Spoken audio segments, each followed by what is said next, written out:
Қаншаға жетіп қалдық біз? Азыр мен сізге так маалыматты айта албайм, бирок өткөндөгү сан боюнча республика боюнча 20 миңдин тегерегиндеги чет өлкөлүк жардын укугу катталган бизде. Biz ушул маселеге урматтуу коллегалар көңүл бурушубуз керек экен. Азыр чет элдик жарандар өздөрүнүн атына ушул жердин үстүндөгү мүлктү дагы, андан кийин жерди дагы алып, ушул жерге курулуштарды куруп атышат. Бул ошол эми азыр жер кодексинде уруксат бердик деп атат, муну тактап карап бир. Биздин комитет ушул маселеге кайра бир кайтып келишибиз керек экен. Рахмат.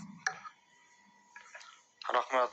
Кийинки сөз Атамбаев Сербек Алмазбековичке берилет.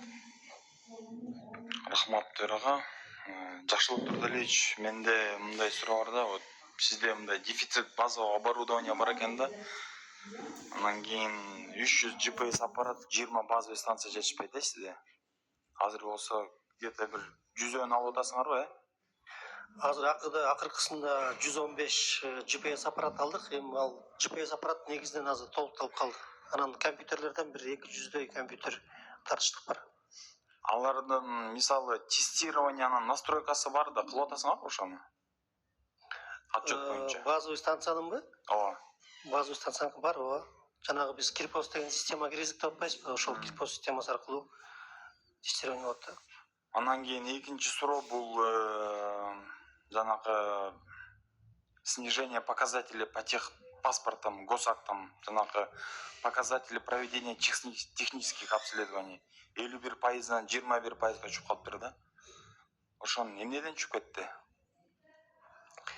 Техникалык изилдөө негизинен бизде айтып атпайм, жанагы мурдагы жылы, былтыркы жылдары жер амнистиясынын алкагында биз изилдөө иштерин көптөгөн техникалык изилдөө иштерин жүргүзгөнбүз. Анан ошол амнистиянын иштери азайгандыгына байланыштуу түштү биринчиден. Экинчиден